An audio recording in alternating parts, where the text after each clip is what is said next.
당신의 잃어버린 영광을 찾아드립니다. 성범죄 피해자 전문 한진아 변호사입니다. 성범죄 피해자 사건에서 피해자의 심리 상태에 대한 설명은 매우 중요합니다.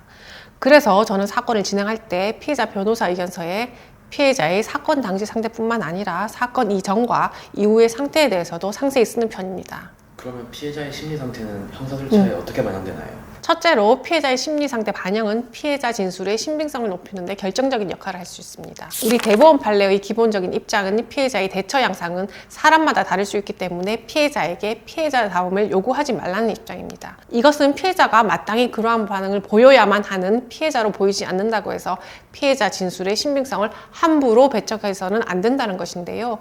피해자의 대처 양상은 피해자마다 성정, 가해자의 관계, 피해 상황 등에 따라 사람마다 다를 수밖에 없기 때문에 그 다양성을 존중해야 한다는 것입니다. 예를 들어 어떤 피해자는 사건 발생 즉시 명확한 거부 의사를 밝히고 적극적으로 저항하기도 하며 바로 경찰에 신고를 합니다. 이런 사건은 가해자가 공격할 수 있는 불리한 요소가 적은데요. 그러나 현실에서는 오히려 드문 케이스라고 할 수 있습니다.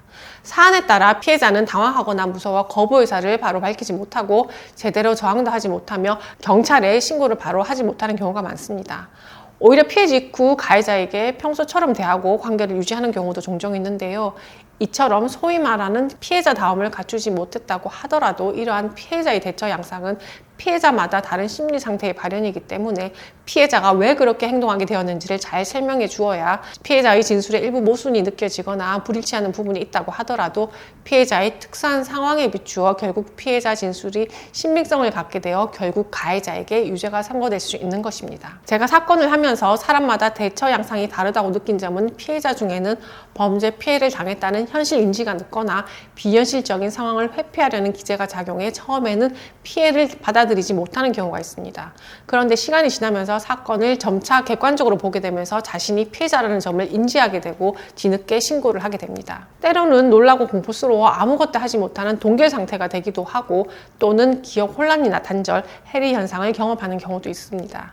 성범죄를 당한 피해자의 심리 상태는 사건 이전의 상태와는 다르기 때문에 자신의 특수한 감정이나 심리 상태를 수사기관이나 법원에 잘 설명해야 합니다. 둘째로 피해자의 심리 상태 반응은 죄의 성립이나 인과관계 인정에도 매우 중요한 부분입니다. 예를 들어 피해자가 외상후 스트레스 장애, 즉 PTSD 진단을 받으면 치상이 붙는 죄명으로 변경될 수 있습니다. 이처럼 죄의 성립에 피해자의 상태가 결정적인 영향을 미치기 때문에 피해자의 상태를 자료로 객관화하여 보여주는 것이 사건에 매우 중요합니다. 피해자의 현재 상태가 사건 발생으로 인한 후유증이라는 입증을 통해 인과관계는 물론이고 죄의 성립 여부를 결정하고 정신과 진단을 받는 과정에서의 상담 내용이나 진료 일지는 피해 사실의 존재 및 더 나아가 피해 내용까지 뒷받침해주는 결정적인 증거가 되기도 합니다. 셋째로 피해자의 상태 반영은 가해자에 대한 양형 판단이나 손해배상액을 인정하는 데 매우 중요합니다. 피해자가 사건의 피해로 받은 상처와 고통의 정도, 즉 피해가 어느 정도 심각한지 여부는 가해자에 대한 양형을 정할 때 결정적입니다.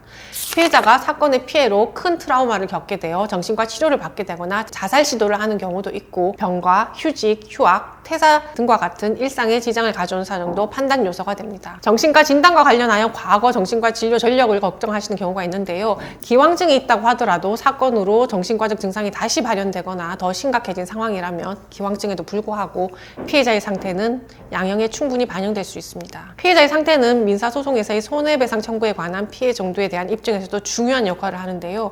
민사소송에서 피해자의 정신적 손해인 위자료 청구는 정신과의 진단과 같은 객관적인 자료가 있을 때 손해배상액이 더 커질 수 있습니다. 그러면 피해자의 심리 상태는 어떤 방식으로 호소하면 좋을까요? 단순한 감정 표현보다는 병원 치료 내역, 의무기록 사본, 상담 일지, 평가 보고서 등과 같은 객관적인 자료로 보여주는 것이 더 유리합니다. 그리고 사건 발생 이전의 피해자의 생활과 상태를 사건 이후에 변화된 모습과 비교하여 설명하시는 것이 좋습니다. 구체적인 일상생활의 어려움에 대해서도 언급하시는 것이 효과적입니다. 오늘은 피해자의 상태가 사건에 미치는 영향에 대해서 살펴보았는데요. 저는 우리 피해자분도 홀로 외로운 길 가지 않도록 함께 하겠습니다. 다음 영상에서 또 뵙겠습니다.